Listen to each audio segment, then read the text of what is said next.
The broadcast is now starting. All attendees are in listen-only mode. Hey everybody, welcome back to Young Engineers of Today. I hope you're ready to continue with, Amazing Mechatronics as well. I hope you're ready to continue with Scratch because we are going to move on to another game today. Um, and it's going to be a little bit more involved than what we've done before. Same concepts though, so don't worry, we're not going to be going over crazy stuff, but what we're interested in doing is sort of taking those concepts that we learned in the previous program and expanding upon them, using them in different ways and hopefully getting a better understanding of why we use those things. So this is the one that we actually were working on. We're going to do lesson 3 instead. We were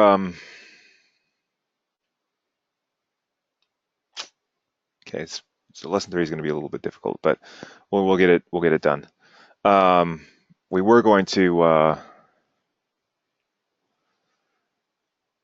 maybe do lesson 2, but lesson 2 is actually a lot of lesson 1 sort of rolled up into it. So we'll skip straight to lesson 3. So if I'll go to scratch.mit.edu like always, and I'm going to create a new project, and I'll hang out for just a couple of minutes while everybody else gets theirs set up and ready to go. So at 6:05 we will continue.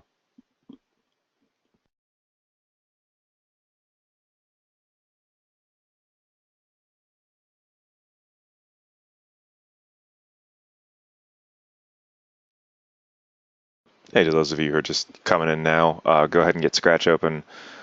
We're gonna get the lesson started in just a minute here.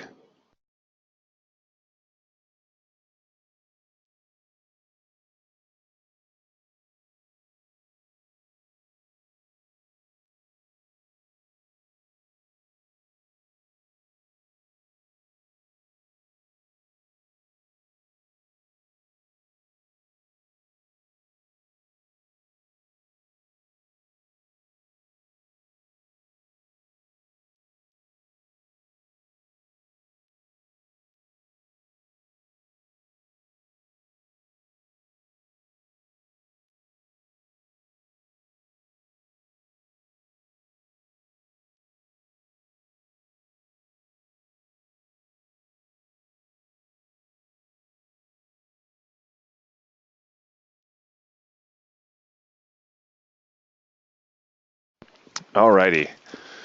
Um, Hopefully everybody should have Scratch open at this point. So why don't we go ahead and get ourselves started?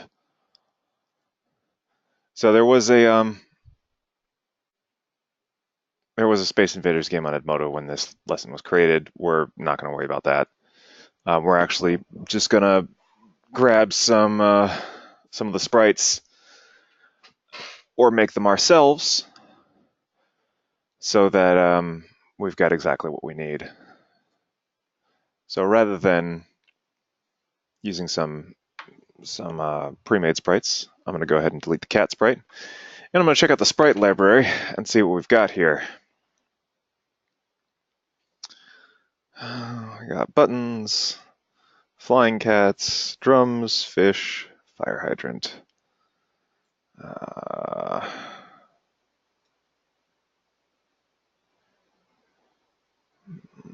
let's see here. We can probably use the spaceship. Yeah, no, I apologize. Between the snow over the last couple of days, I haven't had much in the way of power, so I haven't been able to get that uploaded. But I'll be able to get it uploaded tonight. But that wasn't your fault.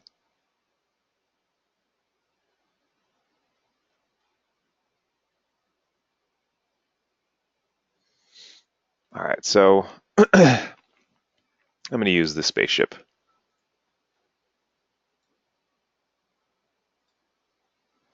And we're maybe gonna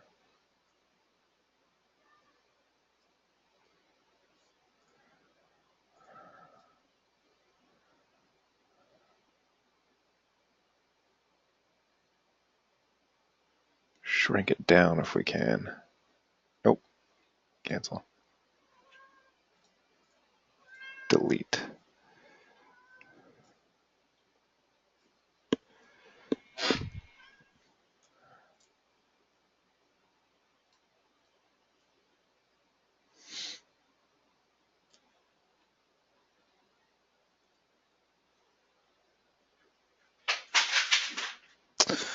Apologies. One moment. My cat seems to be knocking things down. Let me go dissuade him from doing that more.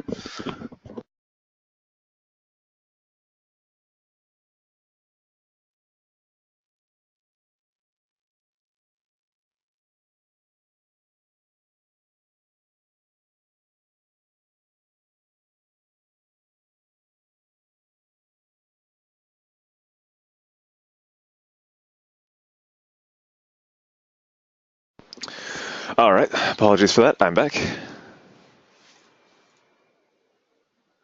And we'll set that back to its original size.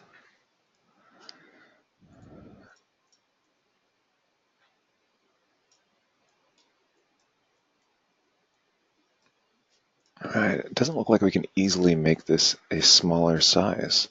That's interesting. All right.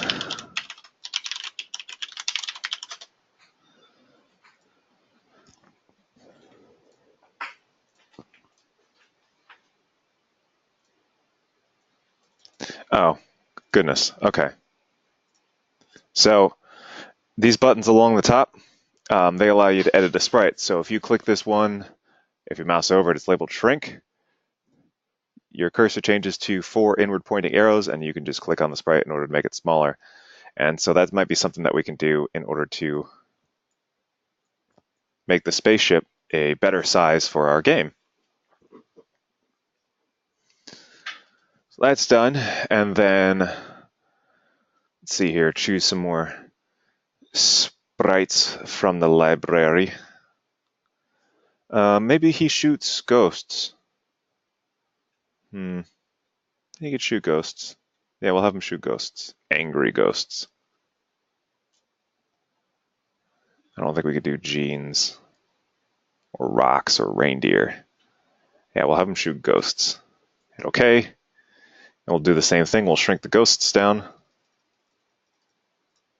So now the ghosts are roughly the same size as the spaceship, which is perfect because it'll give them plenty of space to move around on the screen. And then finally, we can just paint a new sprite for the bullet. Just create a rectangle, make it whatever color you'd like, maybe a bright color in order to make it easier to see, because we're going to create a black backdrop, and fill it in with that color, and that will be your shot. And then same deal, you can shrink it just a bit so that it is better scaled to your spaceship. So now we got 3 sprites. We got a ghost, we got our spaceship, and we got the bullet that the spaceship shoots. And these are, or laser, whatever. These are the 3 sprites that actually came with the Edmodo download. So we'll be able to do everything with that. That's done, that's done, that's done. Oh, yes. And then under backdrop, we'll change the backdrop to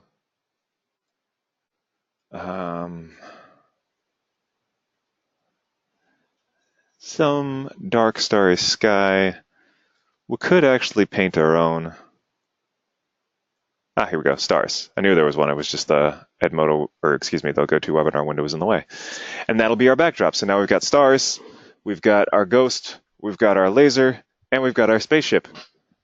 And go ahead and raise your hand once you've got all that.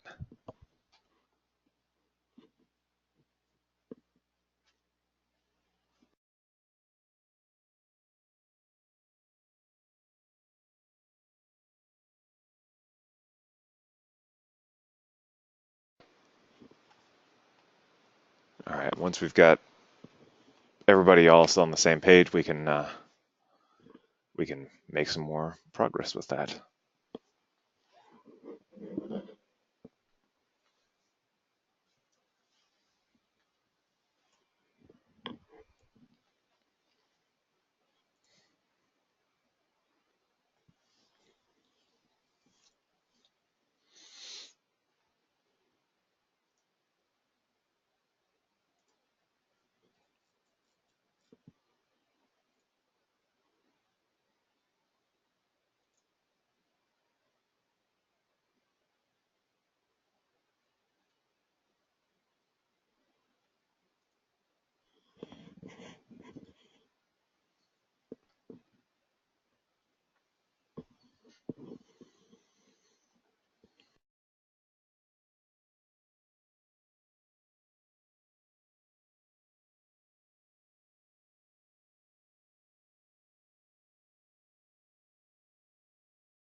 And once again, when you've got all of these, just go ahead and raise your hand.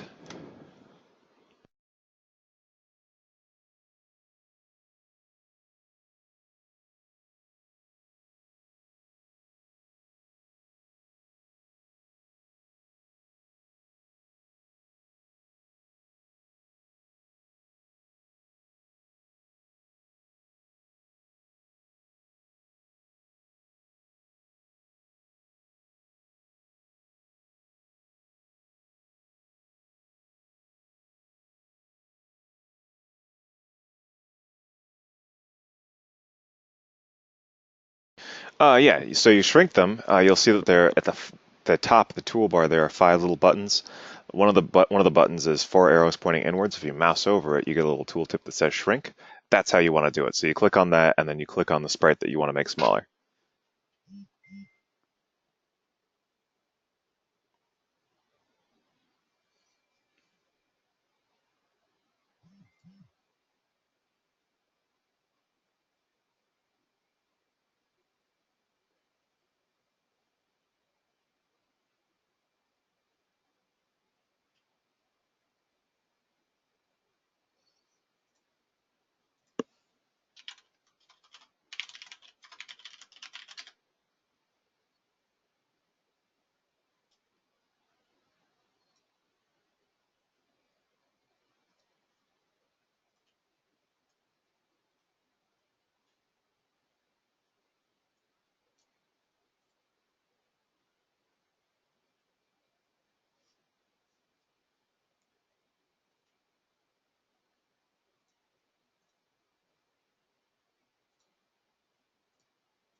Okay, but he's still working on getting those sprites set up.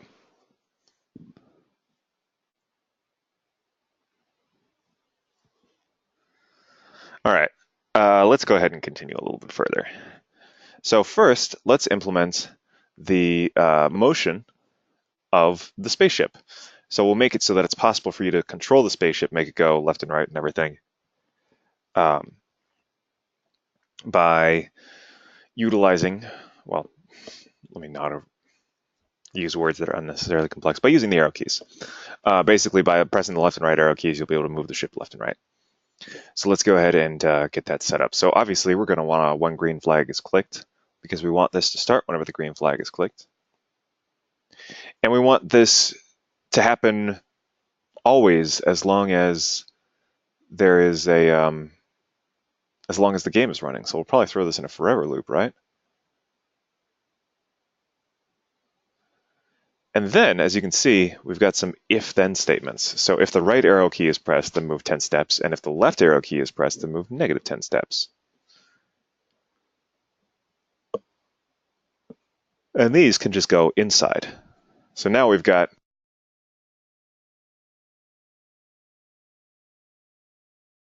two if statements. Excuse me, I just had to sneeze. We've got two if statements, and they check and make sure that, you know, if the right arrow key is pressed, then we move the spaceship to the right, and if the left one is pressed, then we move to the left. And the reason why we put this in the if statements instead of just like the ball did when it was just moved 10 steps is because we want to make it so that the ship only moves whenever we press the arrow keys. So let's go ahead and check that out. So if key, let's see here, right arrow is pressed and key left arrow is pressed. Now, if we press the right arrow, we want it to move right, and if we move the cursor, we see that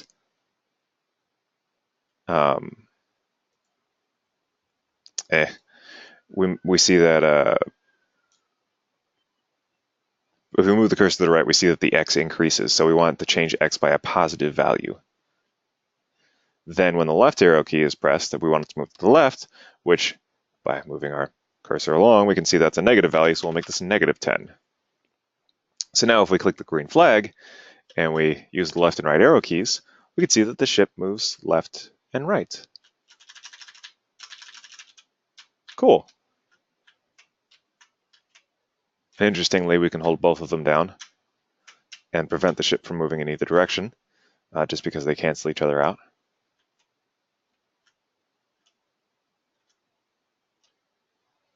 But yeah, so now we have movement on the spaceship, which is great. We can do all sorts of things with that now, like make the spaceship dodge shots and line up its shots, and you get the idea.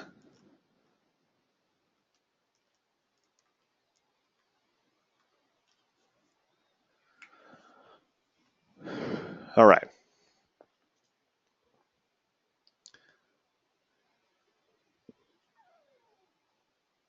Yeah, we can do that. We'll throw in the reset as well so that the ship starts in the middle each time. So we'll say go to x0 and y negative 150. So now anytime you start the game, the ship will always start in the middle and move along the bottom, no matter where it is.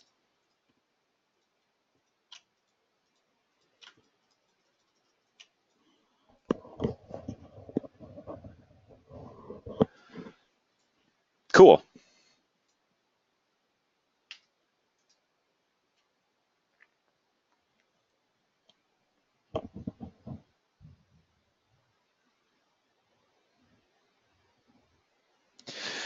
Now, we'll set up the laser. Now the laser will always be, basically whenever you press the spacebar, the laser will always appear and then fly upwards to a certain distance and then disappear. And the next time you press the spacebar, it will reappear, fly upwards, and then disappear, and reappear and fly upwards and then disappear. That is when when the ship's in a different position, you press spacebar, it will always appear at the position of the ship and then fly upwards. So we've got two things we need to do. First thing is we need to hide that laser every time the game is restarted. So we want to make sure that the laser disappears whenever the game starts. And that's pretty easily done. Just when the green flag is clicked, we hide the laser. And make sure you're on the laser sprite so that you can actually, so that you're hiding that whenever you start it up. Then under events, we'll check for when the space bar is pressed, or space key. What we're going to do is we're going to have the laser go to the spaceship. So now the laser will appear at the spaceship and show itself. So let's test that out. It disappears, we move the ship around, we press spacebar. There it is. It appears right there, which is, all right, not ideal.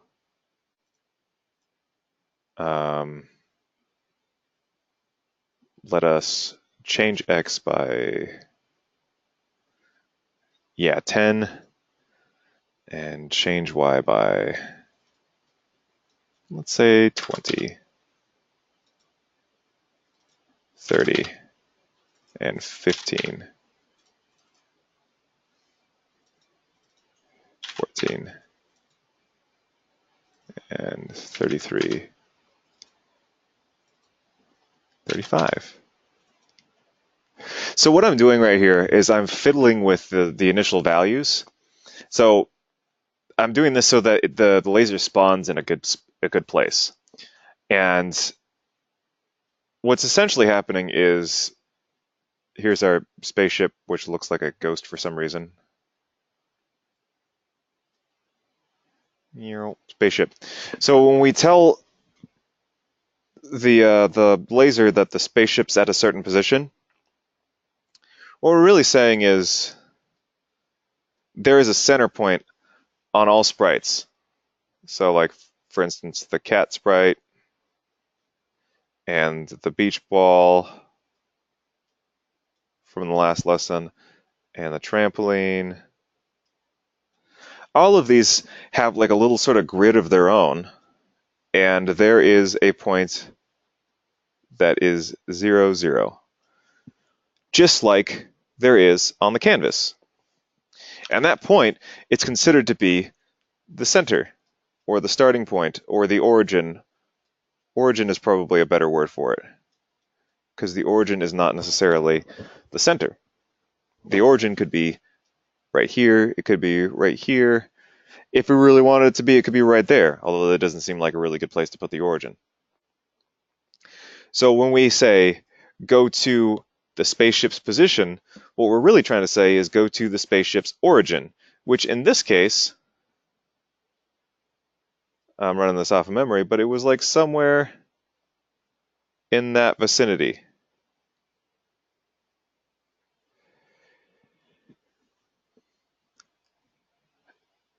And to expand upon this concept, basically all that's happening is we're taking, so we've got our laser, and our laser is going to have an origin as well.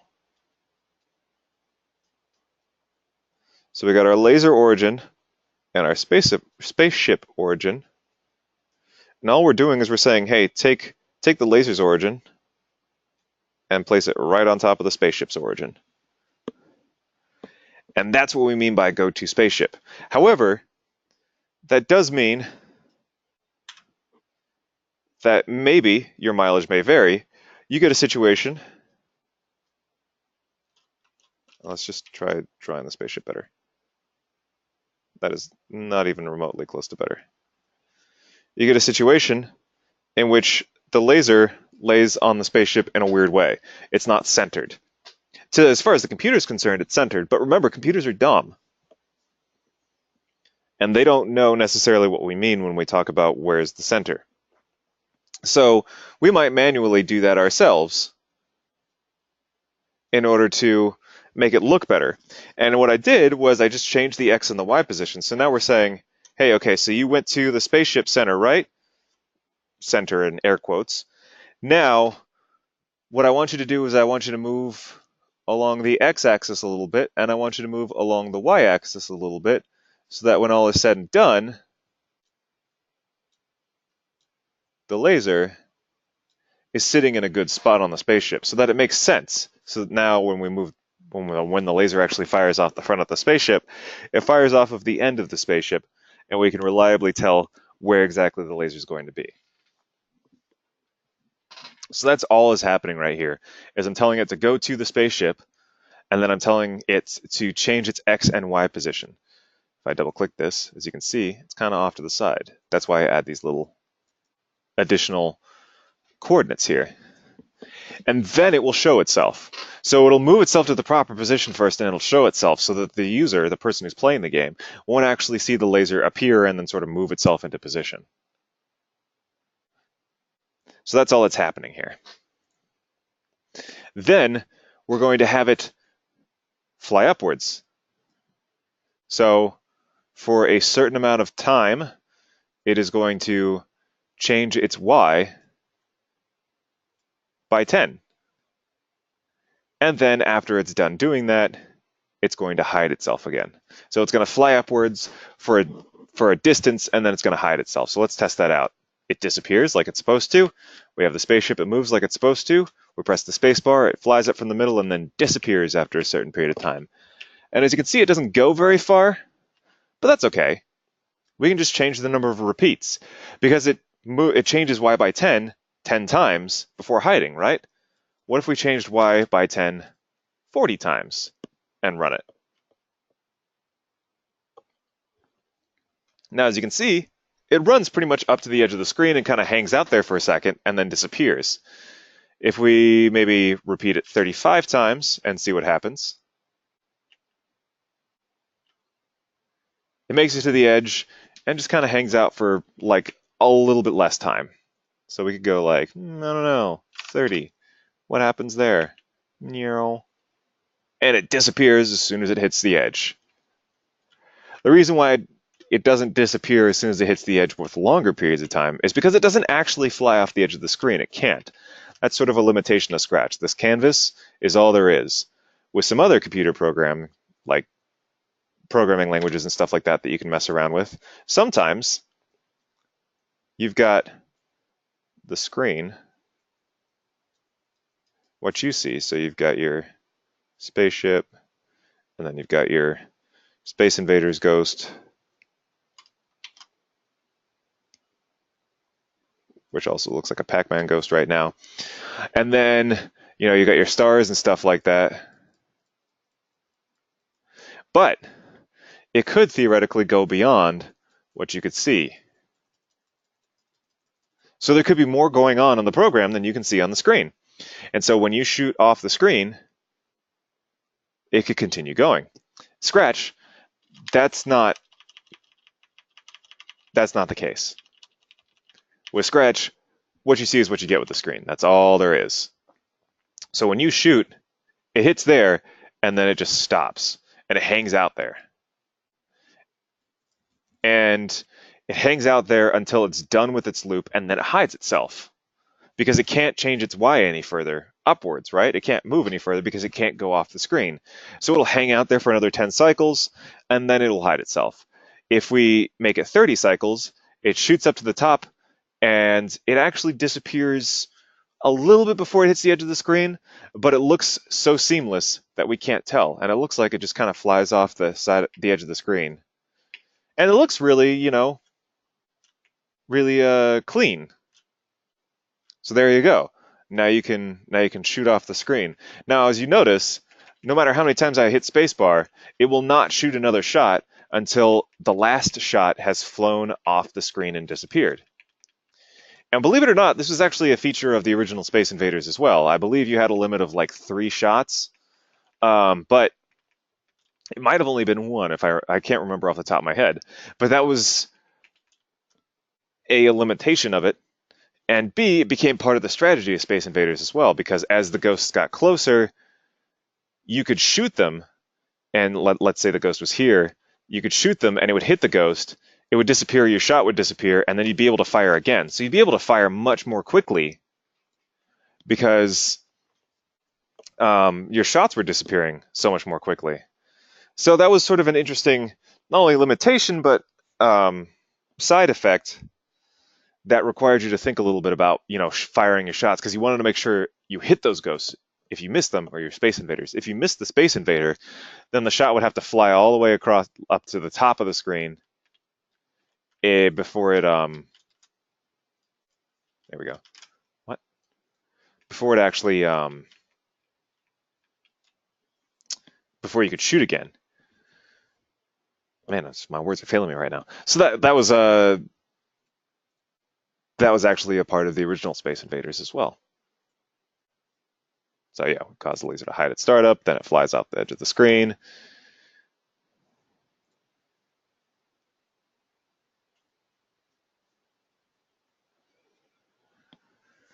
So let's do the alien code. Now the alien code is going to be very, very simple. We're not going to worry about moving the alien right now. We can worry about it later, but for right now, we're actually just going to have the alien exist in the middle of the screen near the top, and it's going to be there until it gets shot by the laser, and then it's going to disappear. So let's go ahead and let's do that. So events, when green flag is clicked, because of course we want the ghost to do something as soon as the game starts, and we're actually going to have the ghost go to an X and Y position. It's going to go to 0, 150. Let's do 100. So it's not all the way against the top of the screen. And we'll hit run, and as you can see now the ghost hangs out in this nice convenient location. We can hit the laser and nothing happens yet. So what do you think? What do you think the command is going to be if we want the laser, like if we want the ghost to be able to tell whether or not it's being hit by the laser?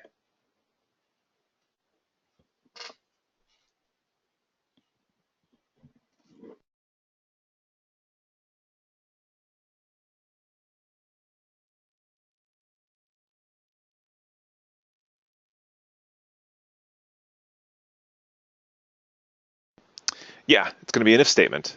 Definitely, it's going to be an if then or an if statement.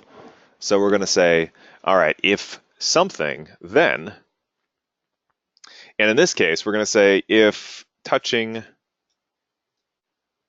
Sprite 1, because that's what my laser is called, is it's called Sprite 1. So if it's touching Sprite 1 at all, then hide yourself. And we're going to have to make sure it shows at the beginning too, just in case it's hidden from the last time we ran it. And we'll run it, and it didn't work. Well, that's because there's a secondary thing we need, because it didn't exactly operate as expected. Can anybody guess what we might need?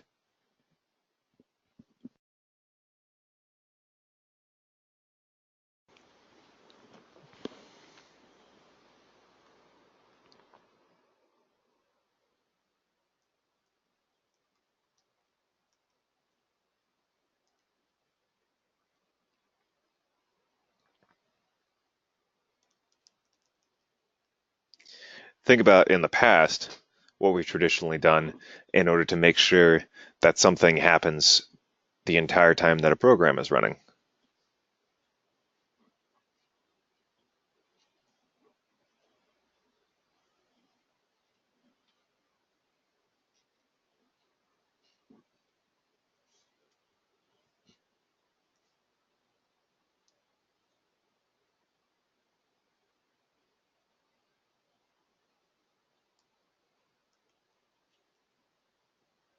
Yeah, it's going to be a repeat or a forever loop.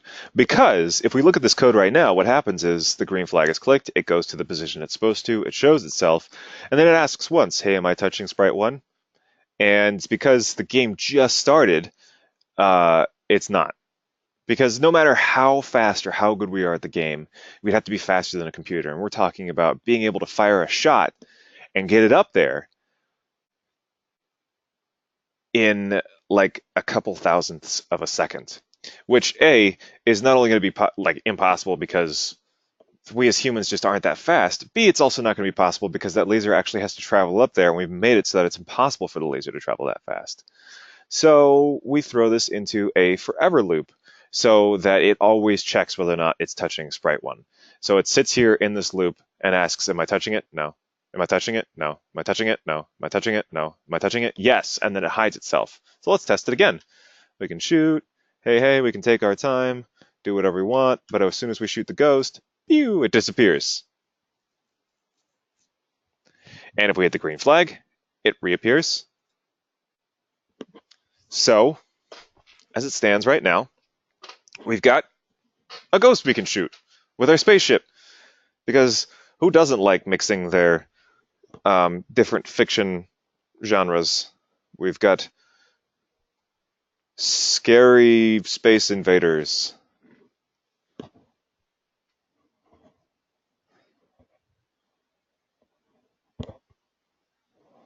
All right. So far, so good, right?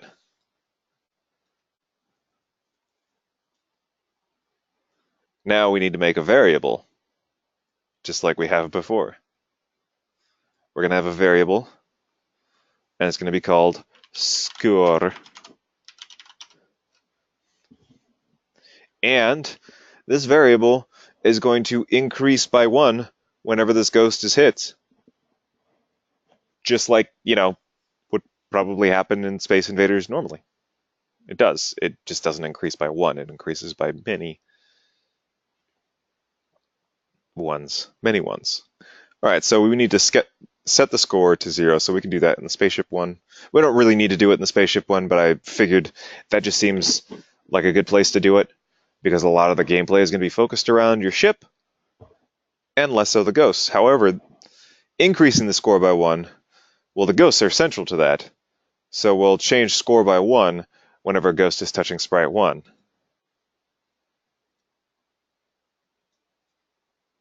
So we'll run it. Spaceship moves. Our score is 0. We shoot a ghost. Our score becomes 1. And voila, we have a dead ghost and a point.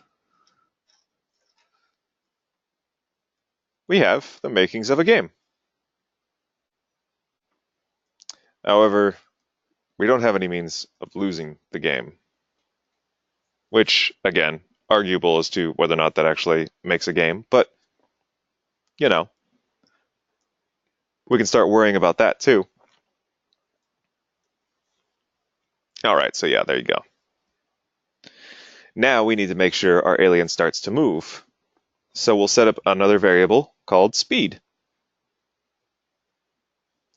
What we want the aliens to do is we want them to start moving to the right.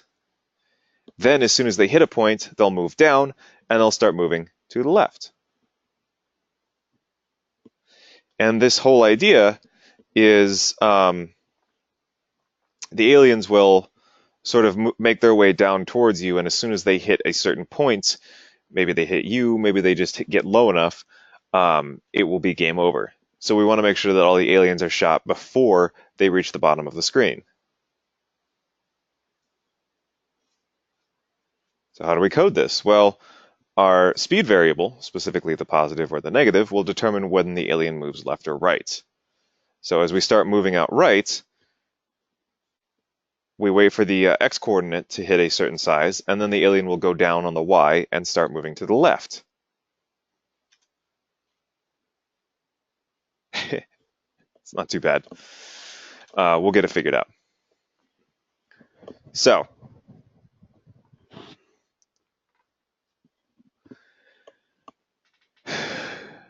we're gonna throw this all into a speed variable because we want to basically have a variable difficulty, right? We can increase the speed and make the game harder, or we can decrease the speed and make the game easier.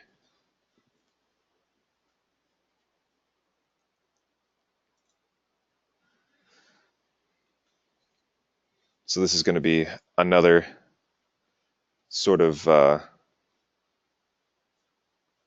set of code. So we're going to make a variable. We're going to call it speed. We're going to make it for all sprites, because if we change the speed and we have multiple enemies, you might say, hey, why would we do that? Because this is only for the ghost. Well, we can add multiple ghosts to the game, and we would want them to move all at the same speed, so we'll keep speed as a variable.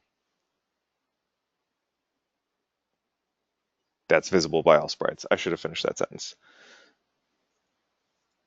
So as soon as the game starts, we're going to set speed to 10.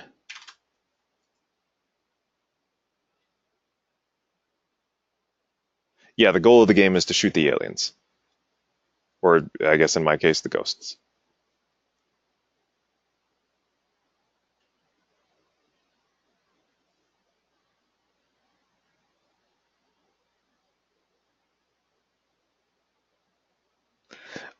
But yeah, so we'll set the speed to 10 so that everything starts out just fine and dandy. And then we're always going to have it move speed steps. It's not just going to be moving 10 steps, it's going to be moving speed steps, because it's possible that it could be moving 20 steps, or 15, or 5, or 7, or 25, or whatever. So we want to make sure that we're only moving it as fast as the variable dictates, which by throwing the speed into there, we ensure that. And then one more thing. We're going to set the speed to 0 whenever the alien dies.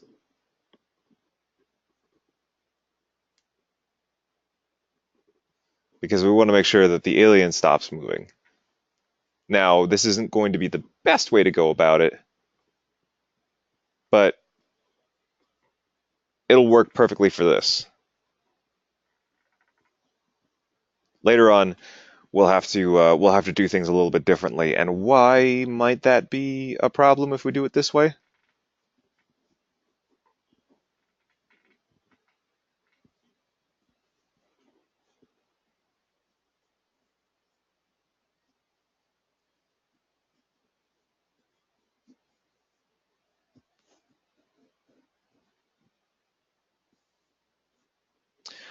Not necessarily. It's not that people can't see their speed, but if we have other ghosts out there, other enemies, other aliens, what happens when you kill one of them or shoot one of them.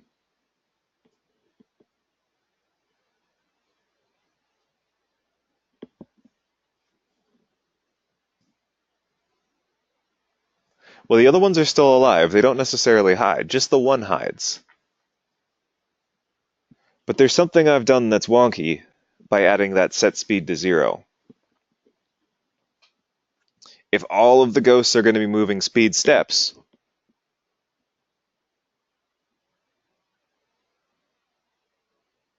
why is... Yep, all of the aliens stop moving. Exactly.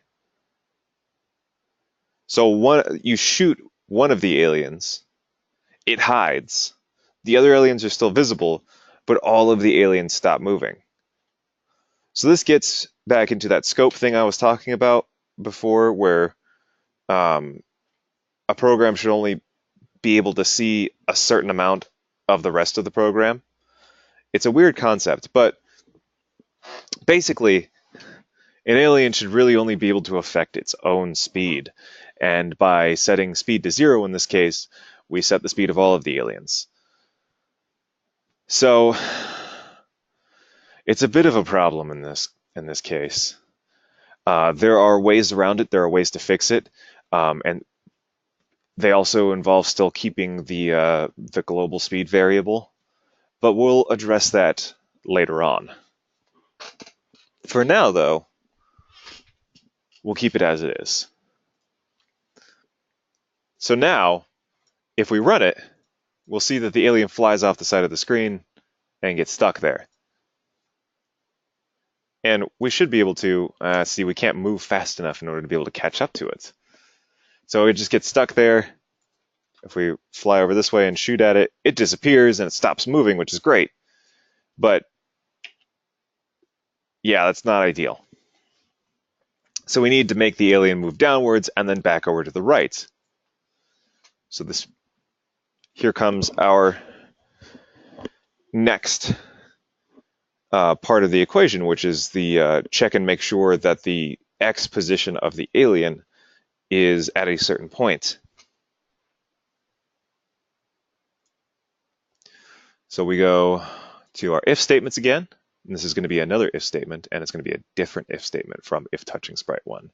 And we're going to say if our x position is greater than a certain value.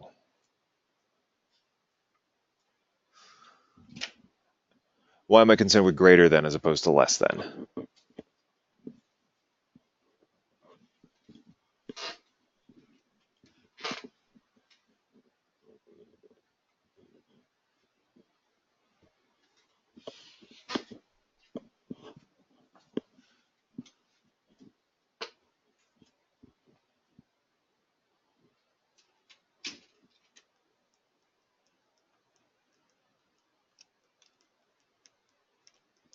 Well, x gets higher as we go to the right, correct? So we want to make sure that if the x value gets high enough, that we don't go any further. So that's why we're checking to make sure that it's greater than a certain value, because if we want to make sure that it doesn't get too high, the best way to do that is to ask whether or not it goes above a value that we consider to be like the highest value that we want for x.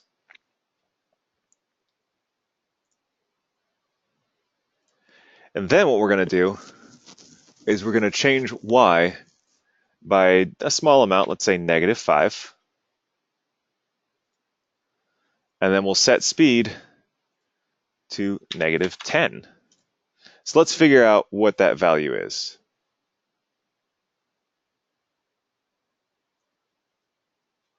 If we put the ghost here, we'll say that that's like the furthest we'll let the ghost go. We'll say if x position is greater than 215. You were close. 240 was close.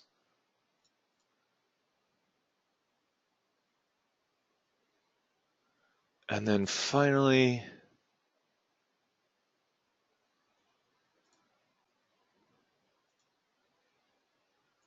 let's duplicate this one I'm going to duplicate this costume so that I can flip it. Oops. There we go. So now I got a ghost facing right and a ghost facing left. And then we can switch the costume to ghost A2. It goes to A2. So let's check it out.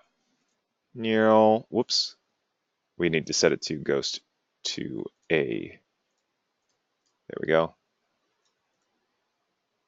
So now, as you can see, the ghost flips around and moves back in the other direction. We can actually make the Y larger. Let's make it -10.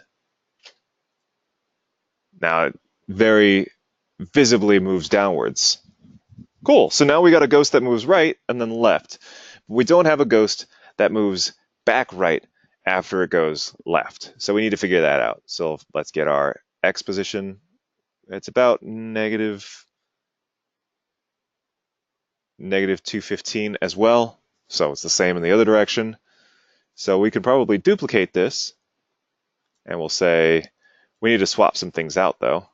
We can do that in a minute. Let's get the first one operating correctly though.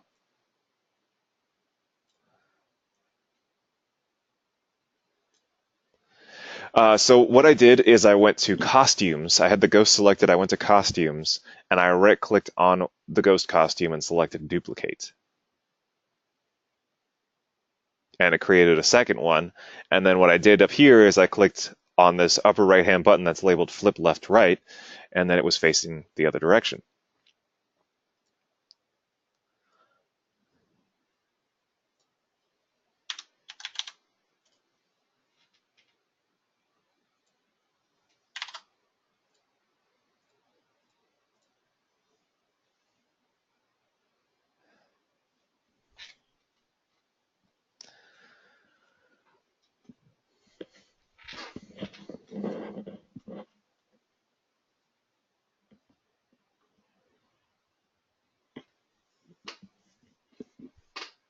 All right, so we've got ourselves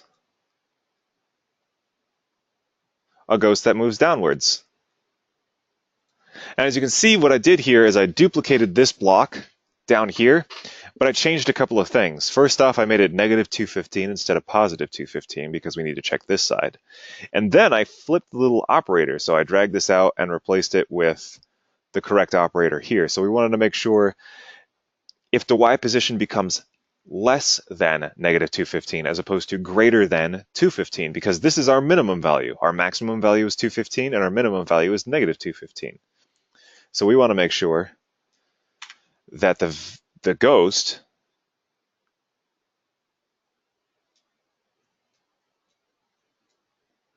never gets smaller than -215 and never gets larger than 215. It always stays in between those two. So I had to flip the operator here in order to make sure that it's always larger than 215. As soon as it's smaller than 215, then we go down again. So the Y is always going to be changed by -10 because it's always moving downwards. And then we set the speed back to +10. And then we switch the ghost costume back to the one that's facing right. So now, if we watch it, the ghost flips back and forth. And we can move the ship left and right, and we can shoot at it. And as soon as it hits it, boom, we get a score, and there's game over. All right. So that's a good start on things. Perhaps next Tuesday, what we can do is we can spend time adding more ghosts. We can see about flipping making the speed work for the ghosts. They'll move next to each other. And if you shoot one ghost, the rest of them don't stop, because we want to make sure that all the ghosts continue moving until they're shot, which will start talking about scope, which is how far a program can see into the rest of the program, like I've been saying before. But we'll gain a better understanding of that, hopefully. But that's the idea on Tuesday. So that's something that we'll spend time doing then. As it stands right now, it's 6:52, so I'm going to go ahead and do the poll questions, and then if you have any questions after we're done with those, then you can ask them. Otherwise, we'll go ahead and you can head out after the poll questions. Oh yeah, actually, Sprite 1 doesn't have a script at all. No, I lied. It does. I'm sorry. Um, I was thinking that was all in the ship sprite, but yeah. So I'll do that so that you have that in between the poll questions as well. So here we go. First poll question incoming. I apologize that the poll questions are going to take over the screen, so you won't be able to see it, but in between the poll questions, you'll be able to.